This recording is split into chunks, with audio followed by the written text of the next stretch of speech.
Hello दोस्तों, कैसे हो। आज मैं बिहार बोर्ड क्लास 12 इंग्लिश के पोएट्री सेक्शन का एक चैप्टर पढ़ाने जा रहा हूं, जिसका नाम है एन एपिटाफ। ये वीडियो आप लोगों के लिए बहुत अच्छा होने जा रहा है। अगर आपको ये वीडियो अच्छा लगे तो कृपया करके लाइक, शेयर और सब्सक्राइब जरूर करें। चलिए इन्हीं बातों के साथ हम चैप्टर स्टार्ट कर रहे हैं, जिसका नाम है एन एपिटाफ। एन एपिटाफ का क्या मतलब होता है। एन एपिटाफ मतलब होता है समाधि लेख, स्मृति लेख।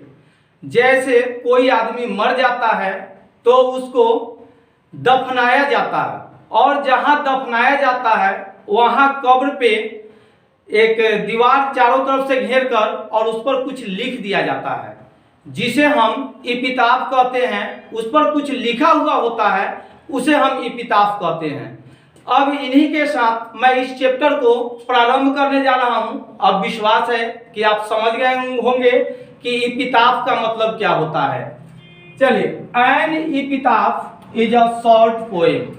एन एपिटाफ एक छोटी सी कविता है, has been written by Walter de la Mare, जो वाल्टर डी ला मेयर के द्वारा लिखा गया है। He was born in the village of Charlton in Kent, England in 1873। इनका जन्म 1873 में इंग्लैंड के चार्ल्टन केंट में इनका जन्म हुआ था।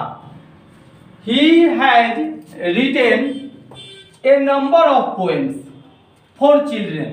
इन्होंने बच्चों के लिए बहुत सारे कविताएं लिखे हैं। सो इसलिए he is known as children's poet। इसलिए इन्हें बच्चों के कवि के नाम से जाना जाता है।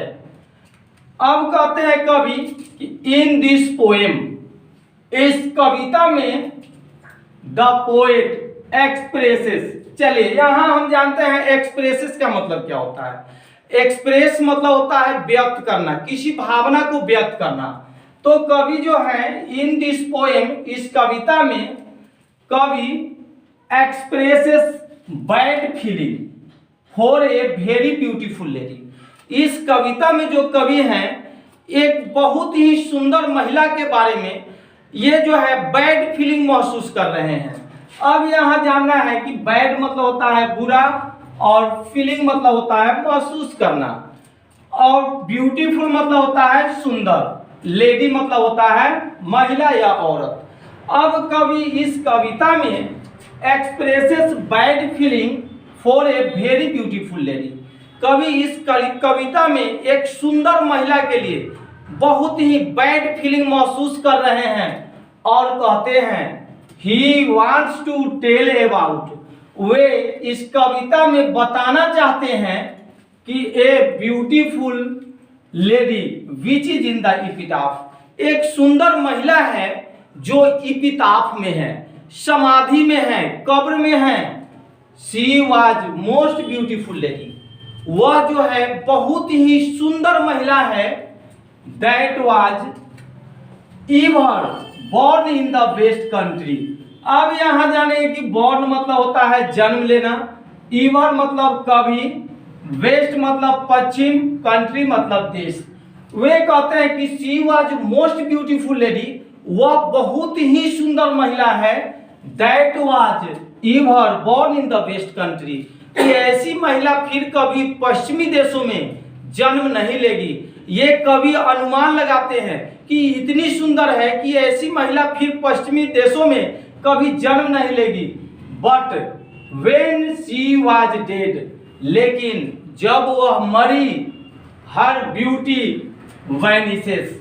यहाँ होता है वैनिस का मतलब बिखर जाना, मिट्टी में मिल जाना। अब यहाँ कवि कहते हैं कि वेन शी वाज डेड, जब वह मरी, हर ब्यूटी वैनिसेस। उसकी सुंदरता जो है बिखर गई, मिट्टी में मिल गई।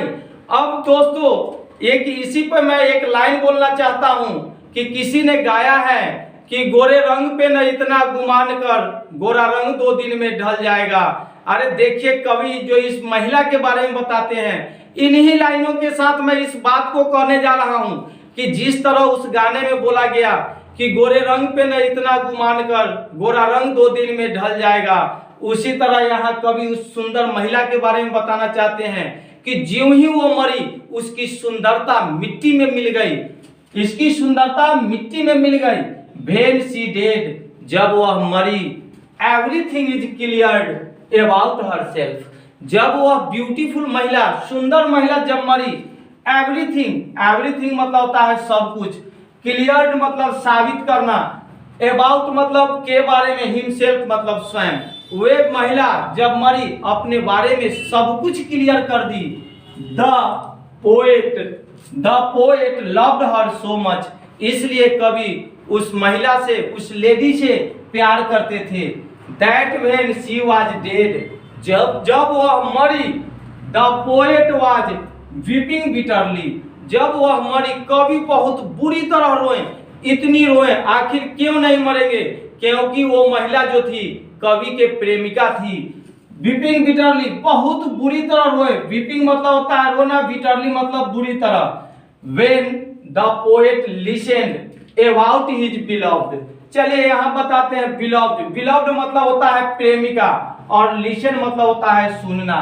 यहाँ कवि कहते हैं कि व्हेन द पोएट लिसन, जब कवि सुने, अबाउट हिज बिलव्ड, अपने प्रेमिका के बारे में जब कवि सुने, ही रिमेम्बर्स हर, वे जो है याद करने लगे। ही यूज्ड टू सीट मतलब होता है बैठना, बिसाइड मतलब बगल में, he used to sit beside her epitaph, वह जो कवि हैं वो महिला के कब्र के बगल में प्रत्येक दिन बैठा करते थे।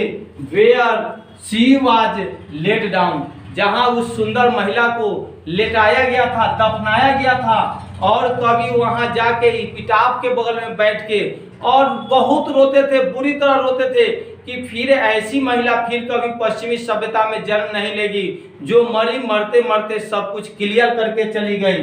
दज मतलब होता है इस प्रकार, thus the poet means to say that, कवि का कहने का मतलब है कि beauty is not eternal, it is vanishes. ऊपर हम बता चुके हैं कि वैनिश मतलब होता है बिखरना, मिट्टी में मिलना, तो कहता है दज इस प्रकार, the poet means to say that, कवि का कहने का मतलब है कि beauty is not eternal, it vanishes, सुंदरता जो है हमेशा के लिए नहीं रहता है, ये जो है बिखर जाता है, मिट्टी में मिल जाता है, with the passage of time, समय के अनुसार। तो कवि इस कविता में यही बताना चाहे हैं कि सुंदरता कोई बड़ी चीज नहीं है, सुंदरता समय के अनुसार बदल जाती है, इसलिए हमें सुंदरता पर कभी गर्व और घमंड नहीं करना चाहिए। यही हमें इस कविता से शिक्षा मिलती है। दोस्तों, अगर ये चैनल आपको अच्छा लगा होगा, ये समरी अच्छे से समझ में आया होगा, तो कृपया करके मेरे चैनल को लाइक, शेयर एंड सब्सक्राइब जरूर करें।